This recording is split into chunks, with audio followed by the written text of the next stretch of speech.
Friends, welcome to Latha's cook book. இன்னும் புது வருஷம் பிறக்கிறதுக்கு இன்னும் 2-3 நாள் தான் இருக்குது.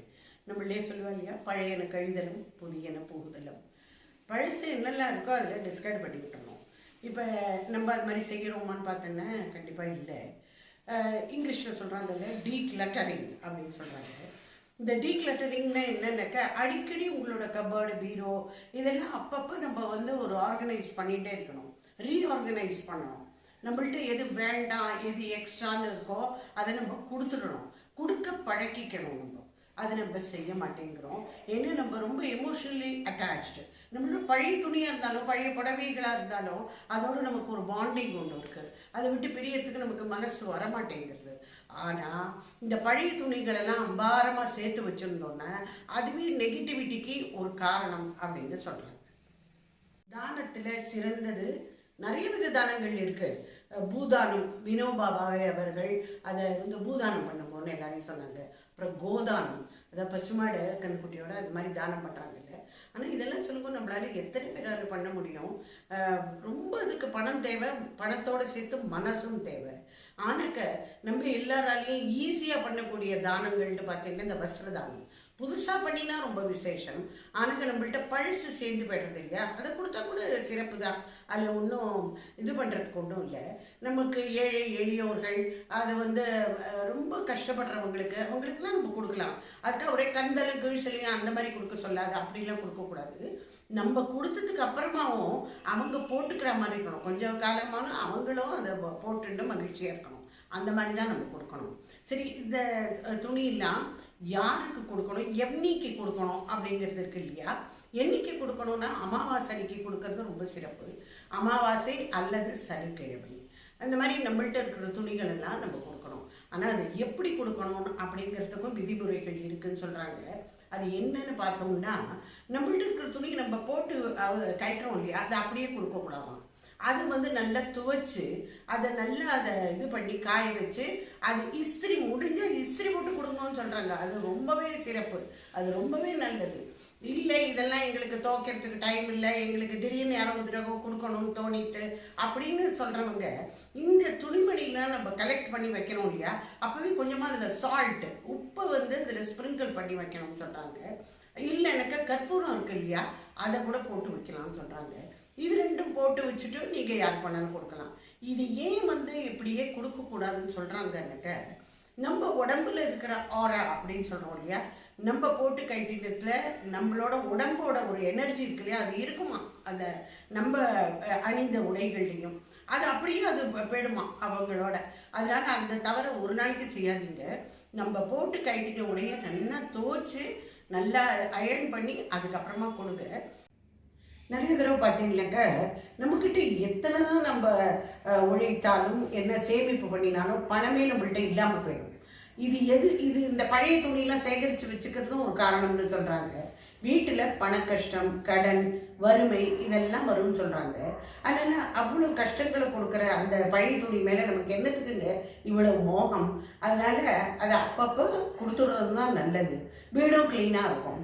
நம்ம லேடிஸ்க்கு இல்லாட்டாலுமே நம்மளுக்கு கொஞ்சம் துணிமணி வாங்குறதுல, அதுவும் ஆன்லைன் ஷாப்பிங் வேறு ஆரம்பிச்சுட்டா, அதனால் நம்ம ஒரு கணக்கு வழக்கே இல்லாமல் வாங்கிட்டு இருக்கோம். அதோட நம்ம ஒரு கல்யாணத்துக்கு ஏதாவது ஒரு ஃபங்க்ஷனுக்கு போயிட்டு வந்தாலே நமக்கு புடவை, துணிமணி இதெல்லாம் நிறையா கிடச்சிடுறது. ஆனால் ஆண்களுக்கு பார்த்தீங்கன்னா அவங்க கபல் திறந்து பாருங்க, அட் டைம் ஒரு 10 ஷர்ட்டுக்கு மேலே, 10 நான் ரொம்ப ஜாஸ்தி சொல்கிறேன்னு நினைக்கிறேன். அந்த கல்யாணங்கள்லாம் அவங்களுக்கு கொடுக்குற வேஷ்டிலாம் அவங்க திரும்பிய பக்கத்தில் எல்லாம் கட்டிக்கிறதே இல்லை. நிறைய கரை போட்ட வேஷ்டி கிடக்கும் அது பாட்டுக்கு கபோர்டில், அதெல்லாம் ஒன்றும் யூஸே பண்ண மாட்டாங்க. ஆனால் நம்ம என்ன பண்ணுவோம் தெரியுமா, எல்லாத்துக்கும் ஒரு சென்டிமெண்டல் வேல்யூஸ் வச்சுருப்போம். இது அத்தை கொடுத்தா, இது பெரியம்மா கொடுத்தா, இது அந்த ஃபங்க்ஷனில் அவங்க வீட்டில் கொடுத்தாங்க, இந்த மாதிரிலாம் நமக்கு இருக்குது. நம்ம எல்லாத்துலேயும் ஒரு பாண்டிங், அதான் சொல்கிறேனே, ஒரு புடவு துணிமணி பேரில் நமக்கு இருக்கிற ஒரு ஈர்ப்பு, அது மேலே நம்ம ஒரு பாசமே வைக்கிறோம், கண்மூடித்தனமான ஒரு பாசம் வைக்கிறோம். அந்த இதை நம்ம எடுத்துடணும்னு நான் நினைக்கிறேன். நிறைய கட்டிண்டாச்சு இல்லையா, அதுக்கப்புறம் நம்ம தான் மேலே மேலே வாங்கிட்டே தான் இருப்போமே. அதனால் நம்ம பழசு எது நம்ம இது நினைக்கிறோமோ அதை முதல்ல கொடுத்துடணும். நம்ம புடவை துணிமணி இதெல்லாம் உறவினர்களுக்குள்ளேயோ இல்லை நெருங்கிய ஃப்ரெண்ட்ஸுகளுக்குள்ளேயோ கொடுத்துக்கக்கூடாது. சண்டை தான் வரும்னு சொல்கிறாங்க. இதனால் ஒரு அனாவசிய சண்டை, அனாவசிய ஒரு மனஸ்தாபம் இதெல்லாமும் வருது. முன்னாடிலாம் சொல்லுவாங்க இல்லையா, ஹேண்ட் கர்ச்சிப்ஸ் எல்லாம் வந்து ஒருத்தருக்கு ஒருத்தர் கொடுத்துக்கக்கூடாது, ஹேண்ட் கர்ச்சிப்பை கிஃப்டாக கொடுக்கக்கூடாதுன்னு. நம்மளுக்கு வந்து சில புடவை துணிமணிலாம் கொஞ்சம் வந்து பிடிக்காமல் இருக்கலாம், கலர் பேட்டர்ன்ஸ் எல்லாம் சரி உறவினர்களுக்கு யாராவது ரிலேட்டிவ்ஸ் யாராவது வந்தால் கொடுத்துக்கலான்னு நம்ம கொடுக்குறோம் இல்லையா. அதே மாதிரி ஃப்ரெண்ட்ஸுகளுக்குள்ளேயும் நம்ம எக்ஸ்சேஞ்ச் பண்ணிப்போம். அந்த மாதிரி தயவு செஞ்சு பண்ணிடாதீங்க. ஏன்னாக்கா அதனால ஒரு மனஸ்தாபம் வருது. இது வந்து நிறைய பேர் சொல்லியிருக்காங்க. அதனால் தயவு செஞ்சு அது பண்ணாதீங்க. இந்த பழைய துணிமணிலாம் நமக்கு யார் வந்து தெரியவே தெரியாதோ அவங்களுக்கு பார்த்து கொடுங்க. கொடுக்கும்போதும் அவங்களுக்கு இதுக்கு மேலேயும் பழைய துணி தான் கொடுத்துருக்கோம் எவ்வளவுன்னு அப்படி அந்த மாதிரி ஒரு எண்ணம் இருக்கக்கூடாது. அதுக்கு மேலே ஒரு 50 ரூபாயோ 100 ரூபாயோ வச்சு இந்த மாதிரி கொடுங்க. அவங்களுக்கு முடிஞ்சால் ஏதாவது டீ காஃபி அந்த ஸ்நாக்ஸ் அந்த மாதிரி ஏதாவது வாங்கி கொடுங்க.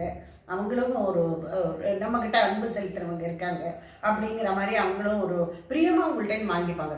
நம்ம கொடுக்கறது எந்த அன்பான மனசோடு கொடுக்கணுமோ வாங்கிக்கிறவங்களும் இந்த மாதிரி வாங்கிக்கணும். அதனால் இதெல்லாம் கொடுக்கும் பொழுது நல்லா க்ளீன் பண்ணிட்டு கொடுக்கணும். அது மாதிரி கந்தல் கிழிசலெல்லாம் கொடுக்கக்கூடாது, உறவினர்களுக்கு கொடுக்கக்கூடாது. அமாவாசை ஆர் சனிக்கிழமை அன்னைக்கு கொடுக்கணும். ஏன்னாக்க இது வீனஸ் அப்படின்னு இங்கிலீஷில் சொல்கிறாங்க, சுக்கிரன் தமிழில் சொல்கிறோம் இல்லையா. இதெல்லாம் வந்து நம்ம வந்து துவைக்காமல் கொடுத்தோம்னா சுக்கிரன் வந்து வீக் ஆகிடும் அப்படின்னு சொல்கிறாங்க. நம்மளுக்கு எனர்ஜி போயிடுமா, நம்ம ஒரு டல்னஸ் ஒன்றும் ஃபீல் ஆகும். ஏன்னா நம்ம உடம்புல இருக்கிற ஆறாவும் அந்த துணிமணியோட போயிடும்னு சொல்கிறாங்க. அதனால் இதெல்லாம் மாத்திரம் கவனத்தில் நீங்கள் வச்சுக்கணும். டெல்லியிலலாம் பார்த்தீங்கன்னாக்கா இந்த பழைய புடவைகள் எல்லாம் சேர்த்து வச்சுட்டு இந்த வாசலே போயிட்டு இருப்பாங்க. அந்த மாதிரி ஃபேரி வாலான்னு சொல்லுவாங்க, அவங்கள்ட்ட கொடுத்து இந்த மாதிரி பூத்திக்கிற மாதிரி இது பெட்ஷீட்ஸ் மாதிரி தைச்சிப்பாங்க. ரொம்ப நல்லா இருக்கும், நிமிஷமாக தைச்சிடுவாங்க. ஒரு 4-5 புடவையை சேர்த்து வச்சுப்பாங்க, அதை கொடுத்துருவாங்க. இது பிரிண்டெல்லாம் அழகாக இருக்குன்னு பார்த்துட்டு இது டெல்லியில் சர்வசகஜமாக பண்ணுறது. ஒரு கீழே விரிப்பாக இருந்தாலும் சரி, போத்திக்கிறதா இருந்தாலும் சரி, நல்ல மெத்துன்னு இருக்கும். கல்கட்டா சைடு போனீங்கன்னா காஞ்சாம்பா அது என்ன பண்ணுவாங்க, எனக்கு சின்னதாக அழகாக விரிப்பு அந்த இதெல்லாம் தைச்சி வச்சுப்பாங்க. ஓட்டு தையல் நம்ம தமிழில் சொல்கிறோம் இல்லையா, ரன்னிங் ஸ்டிச், அதை அங்கே காஞ்சான்னு சொல்லுவாங்க. இந்த காஞ்சா சாடி பண்ணி வச்சுப்பாங்க. ஒரு 4 அதுவும் பெங்கால் காட்டன்லாம் அப்படியே மெத்துன்னு இருக்கும், அவ்வளோ சாஃப்டாக இருக்கும். பிறந்த குழந்தைகளுக்கு அது படுக்கைக்கோ போத்திக்கிறதுக்கோ அதை தான் அவங்க யூஸ் பண்ணி இன்னளவும் அதுதான் யூஸ் பண்ணுறாங்க. நம்மளை மாதிரி இப்போ குழந்தை பிறகுத்தா உடனே கடைக்கு ஓடுவோம், இதெல்லாம் வாங்குவோம், கண்ட பிளாஸ்டிக் இதெல்லாம் வாங்கவே மாட்டாங்க. இந்த சாஃப்ட் காட்டன் சாரீஸில் ஆன காந்தா அதுதான் கல்கட்டாவில் அதுதான் யூஸ் பண்ணுவாங்க.